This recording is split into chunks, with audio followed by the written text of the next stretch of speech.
Welcome. As I promised, I'm going to enlighten you about the Uganda matters and martyrdom in Uganda. You're welcome to Tales by Arthur. Before we go further, you should know that a martyr is a person or one who voluntarily suffers death, rather than denying his or her religion by either word or deed. That's a martyr. Then martyrdom is the suffering of this person. The suffering of the martyr is what is referred to as a martyrdom. It's the death or suffering of a martyr. While a martyr is a person or one who voluntarily suffers death rather than denying his or her religion by deed or word. One of the we can look at some of the prominent matters, or let's look at some of the prominent matters that we have in the world. We have there is Saint Valentine, Agnes of Rome. We have Saint Sebastian. We have John Brown. We have Saint Stephen. We have Maximilian Kolbe. We have Oscar Romeo, not forgetting Thomas More, and also the Uganda matters, of course. These are now recognized worldwide. There were a group of 23 Anglicans and 22 Catholic converts to Christianity in the historical kingdom of Buganda, now part of Uganda. Between 1885 and 1887. These people were canonized in 1964. They were beatified in 1920 and venerated in the same year, 1920. But in the years between 1885 and 1887, there was a three-way political struggle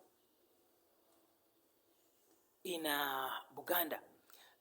It was a three-way political and religious struggle for political influence in the Buganda Royal Court, between the Anglicans, the Catholics, and the Muslims. These three religions were fighting for political influence in the historical kingdom of Buganda.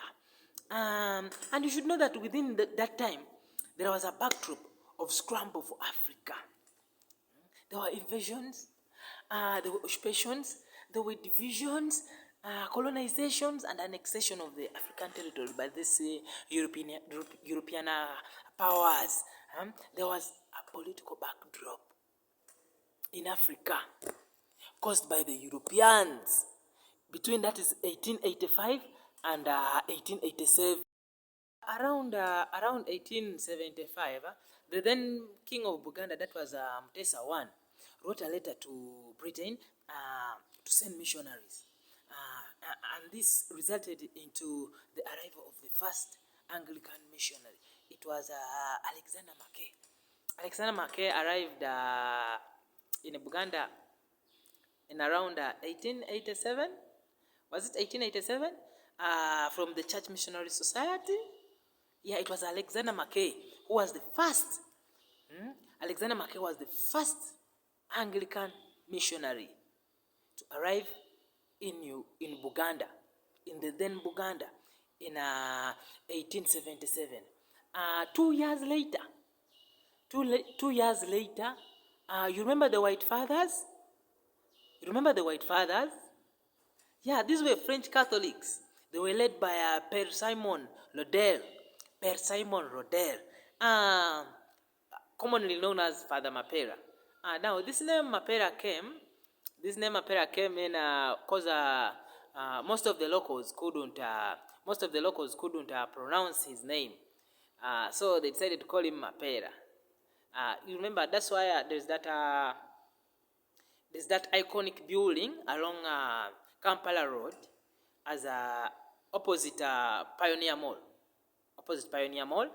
There's that iconic building, Mapera House. That's where the name comes from, Father Mapera. Per Simon Lodell is the name. They arrived here 2 years later after the arrival of Alexander Mackay. Also, if you go to Chigungu landing site, you'll get two sculptures of two men kneeling down.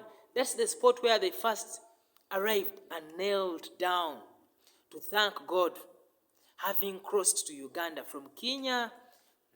Those are the two white fathers. You'll get them at the opposite that church. There's a Catholic church there, just close to the lake. That is a Chigungu landing site. That's in Entebbe. You can take time and visit that place. It's an iconic place. It is a tourist site. You can go and visit there. It's some nice place. You should remember that the Arab traders from Zanzibar had already introduced Islam into the kingdom. But you know, these Arabs were mostly concentrating on trade, and they were the first foreigners to come into Africa. But for them, they were concentrating mostly on trade. That's why you see Islam is mostly concentrated along the coastal areas of East Africa and Africa at a large. Yeah, but for them, they were only concentrating on trade. But they had already introduced Islam into the kingdom. So the coming of the Anglicans and the Catholics into the kingdom brought into a three-way. It brought a three-way religious struggle for political influence in the Buganda royal court. It brought in what? A three-way religious struggle for political influence into the Buganda royal court. Now, when Mwanga succeeded the throne, in 1884, around 1884, he was concerned with the growing influence of Christianity. This man was concerned with the growing influence of Christianity into the kingdom. Most of the prominent chiefs were slightly educated and had religious orientation and wished. These prominent chiefs wished to what? These prominent chiefs wished to change and reform the Uganda society. And this pissed off what? This pissed off the king. And to make matters worse, within the same period, German had annexed Tanzania. You get it? Which sparked off more what? More alarm. Now when Mwanga, now you see when Tanzania annexed, Tanzania was annexed by German, and again Mwanga heard of the coming of Bishop Huntington. To make matters worse, he was passing through the back door. That is, he was using the Busoga route, and by the Buganda tradition, someone passing through the back door is it means mostly someone having ill intentions. So when Mwanga heard about this, with the aid and the help of his prime minister, Mwanga ordered for the assassination of Dr. Huntington. It was around 1877. It is alleged that Mwanga had learned or acquired homosexual behaviors from the Arabs, and according to old tradition behavior, the king was the king of the tradition of Buganda, the center of power and authority. You get it? The king was the center of power and authority and could dispense any life. The king would dispense any life. He felt, and you remember that saying? There's that saying in Uganda. There's that saying that namunswa alia kunswaze. The queen ant feeds on her subjects.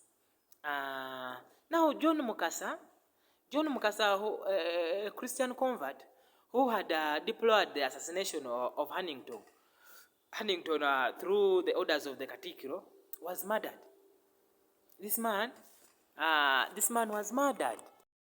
No, just barely a year after assumption of power, Joseph Rugarama, Maka Kakemba, Noah Serwaga, the first 3 Christian martyrs were killed at Busega. These 3 were killed at Busega. That's in Natete. After which, a wider series of executions were carried out. There were 22 Catholics and 23 Anglicans. These are among others included. There was Andrew Kagwa, Charles Luanga, Chizito, Noah Mawagali, Musa Mukasa, Waswa. And you should know that these were either dismembered. These were either dismembered and burned, beheaded and burned, castrated, speared, and ravaged by wild dogs. Can you imagine? Under the command of the chief executor Mukajanga and his assistant Senkole. It was terrible. That's why you see we celebrate them every 3rd day of June, each and every year. The Uganda matters. I thank you.